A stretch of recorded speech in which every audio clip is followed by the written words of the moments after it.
This is Lee Sterling of ParamountSports.com, and today I'm going to break down and predict the Alabama Crimson Tide's prospects for the 2013 football season. As you know, if you've followed ParamountSports.com, what I do is I use my experience based on my past as a college quarterback.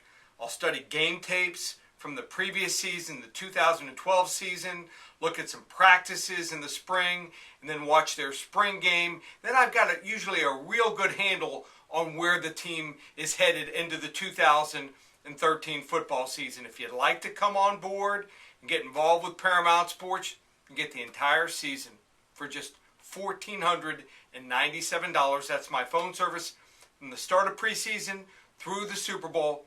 We've now had 21 straight winning seasons. Last year, 22 out of 26 winning weeks. Now, let's take a look at the Alabama Crimson Tide. Last year, another national championship.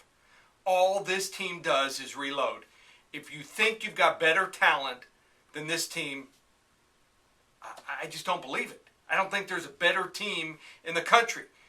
They just reload on offense and defense every year. So if you see a team like Alabama, you say, okay, they have 13 starters returning. Maybe there's a team in the top 10 that might have 16 or 17.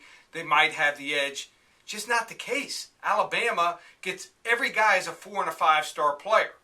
Now, they returned 13 starters. That's the second most since 2007. So this team is not totally depleted at all. On offense, maybe the best 1-2-3 punch in the country. Quarterback A.J. McCarron. Guy's calm, collected, gets better every year. He can do it all. Pass, lead his team on a last-second comeback like he did against LSU. Running back T.J. Yeldon. He'll be a great NFL player. And then sophomore wide receiver Amari Cooper. Offensive line does only return 2 starting linemen, but these guys are seasoned. Maybe the center position is okay. Every other position on this team is strong.